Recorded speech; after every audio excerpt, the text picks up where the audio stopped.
Party के यहाँ के जो संयोजक है उन लोगों को हमने बताया था महानगर पालिका में जो 6 रस्ते के भ्रष्टाचार के बारे में हुआ है, जो भ्रष्टाचार हुआ है उसके बारे में उन्होंने आंदोलन भी किया, लेकिन वो पाठपुरावा नहीं हुआ उसके बारे में।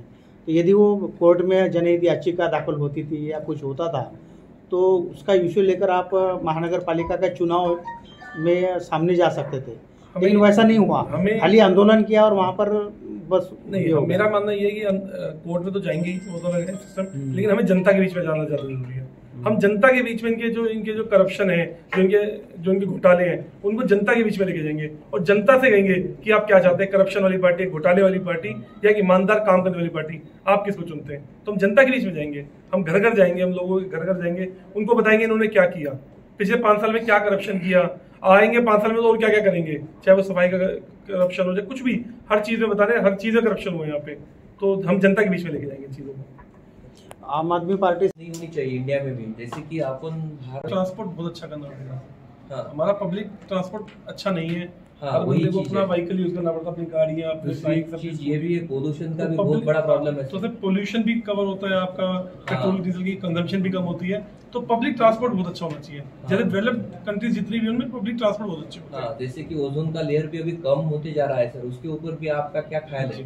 आपका बोले तो अपनी आम आदमी पार्टी का क्या ख्याल है? ये चीजें भी जनरेट होनी चाहिए। मैं तो आपको कह रहा हूँ पब्लिक ट्रांसपोर्ट बहुत अच्छा होना चाहिए।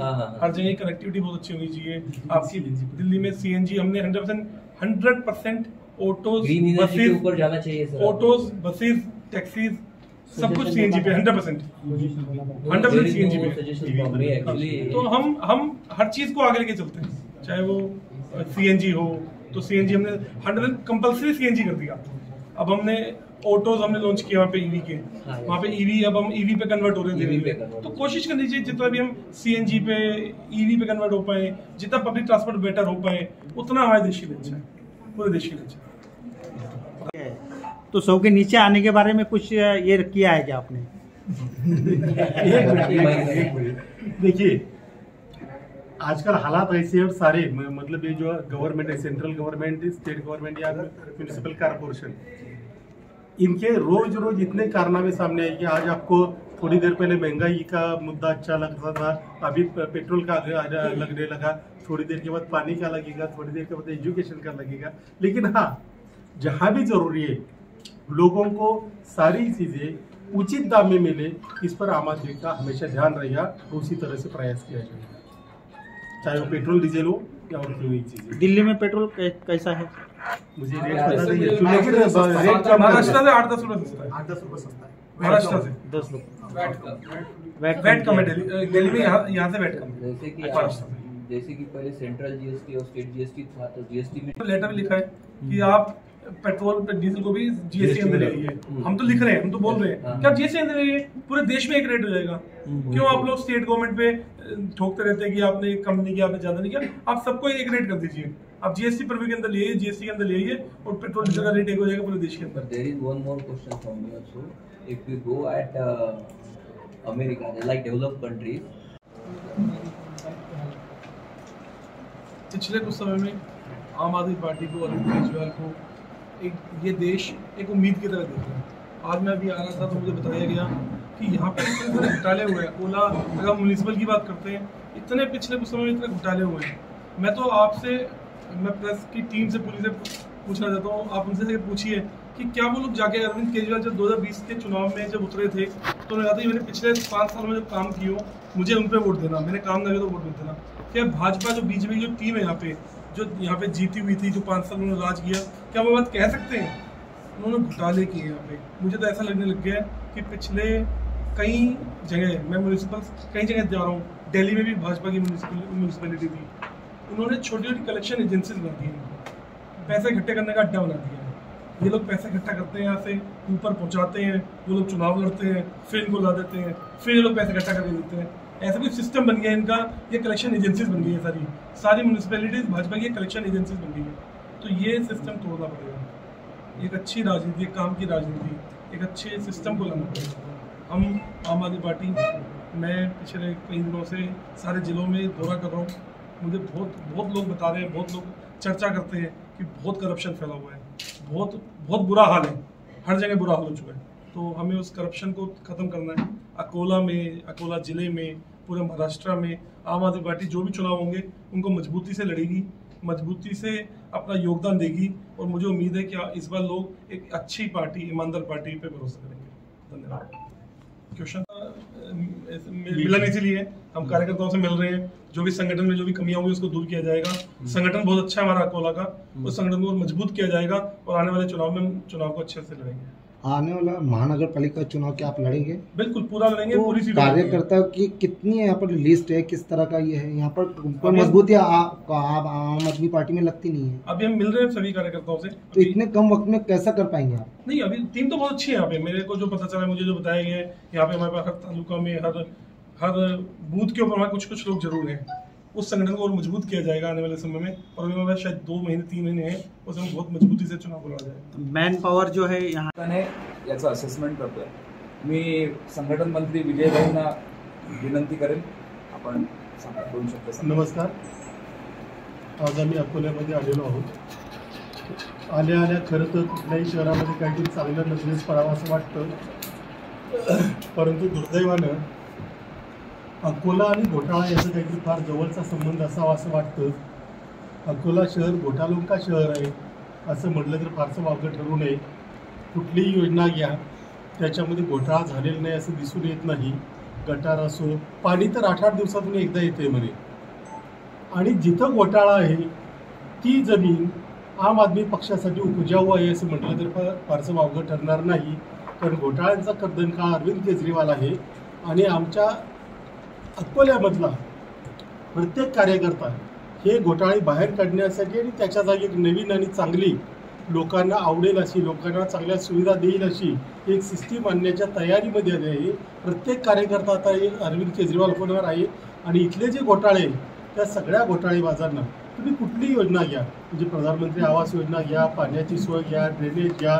आता इथं काहीतरी एक मी फार मोठं उद्यान बघितलं, गाडीतूनच बघितलं, परंतु गाडीतून बघतानाच कळतं की त्याला उद्यान का म्हणायचं। मला खात्री आहे त्याच्यामध्ये लाखो रुपये खर्च झाले असतील। अशा या शहरामध्ये खरं तर अकोल्याला एक इतिहास चांगला आहे, असं असताना शहरात आल्यानंतर एवढं वाईट वातावरण असावं आणि दर्शनीच इतकी परिस्थिती भयानक असावी याचं वाईट वाटतं। परंतु हे शहर राहण्यालायक होईल, सुसह्य होईल, लोकांना चांगल्या आरोग्य सुविधा, चांगलं पाणी, चांगलं शिक्षण मिळेल यासाठी आमचे सगळे कार्यकर्ते कटिबद्ध आहेत, आणि ते सगळे हे करून दाखवतील एवढा विश्वास आपणा सर्वांना देतो। आम्ही आता आमच्या कार्यकर्त्यांचा एक आढावा घेऊ।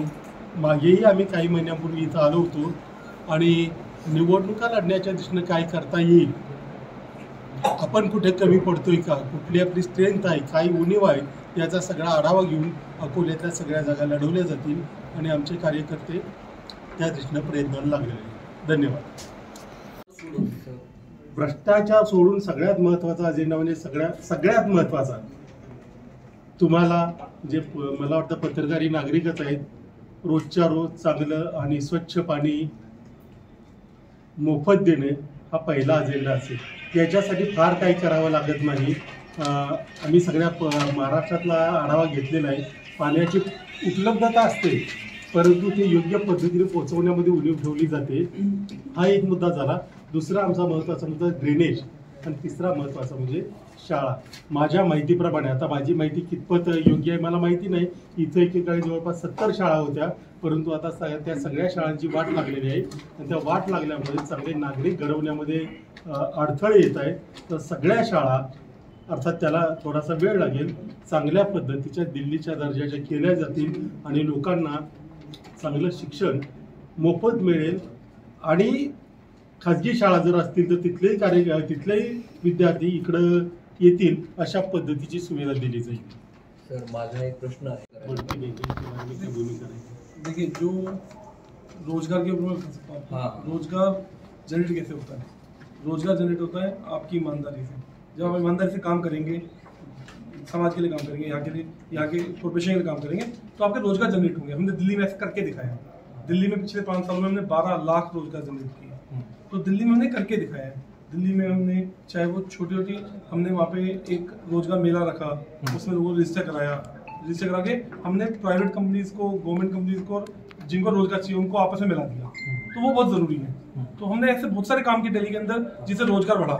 फिर हमने बड़ी ईमानदारी से काम किया तो स्कूल अच्छे हो गए। हमको बताया गया कि यहाँ पे 70 स्कूल थे, ज्यादातर स्कूल बंद हो गए हैं, ज्यादा स्कूल बंद हो गए। तो हमने दिल्ली में पिछले कई सालों में स्कूल बढ़ाए भी, और प्राइवेट स्कूलों में जो बच्चे पढ़ते थे वो पिछले रिकॉर्ड ब्रेक हुआ है। पिछले हर साल प्राइवेट स्कूल से बच्चे ट्रांसफर हो गए गवर्नमेंट स्कूल्स में आ रहे हैं। गवर्नमेंट स्कूल्स को इतना अच्छा कर दिया गया दिल्ली के अंदर कि वो देखने लायक है। तो वैसा ही हम यहाँ पे हम आते हैं अकोला में, हम महाराष्ट्र में आते हैं तो स्कूल्स अच्छे होंगे, पानी अच्छा होगा, बिजली की समस्याएं खत्म होगी। जो भी काम हम कर सकते हैं, जो भी कॉर्पोरेशन के प्रति में आता है, सारे काम किए जाएंगे। 2024 में आत्ता प्रामुख्याने घरकुल घोटाळ्यातला प्रश्न आहे, परंतु याच्यामध्ये सगळ्यात महत्त्वाचा मुद्दा आहे, हा फक्त अकोल्यापुरता मर्यादित नाही परंतु अकोल्यात सुद्धा आहे। महापालिकेच्या आयुक्ताची एक जबाबदारी असते की 1 एप्रिल नंतर मागच्या वर्षी जो काही खर्च झाला त्याचा सगळा कच्चा चिट्टा, म्हणजे कुणाला किती पैसे दिले, काम किती झालं, त्याच्या कामाची काय उणिवा राहिल्या, या सगळ्यांचा एक रिपोर्ट प्रसिद्ध करायचा असतो, ज्याला सेक्शन 94चा रिपोर्ट म्हणतात। तो आम्ही आमच्या कार्यकर्त्यांना इथे मागायला सांगितलाय, सगळ्या महापालिकांमध्ये मागायला सांगितलाय, इथेही तो लवकरच मिळेल। तो मिळाला की फक्त एका नव्हे तर ज्या ज्या विषयावर घोटाळे झाले त्या सगळ्यांचा कच्चा चिट्टा लोकांसमोर मांडला जाईल। प्रत्येक विषयावर कोर्टातच गेलं पाहिजे असं नाही, कारण कोर्ट कचेऱ्या होईपर्यंत बराच उशीर होत असतो।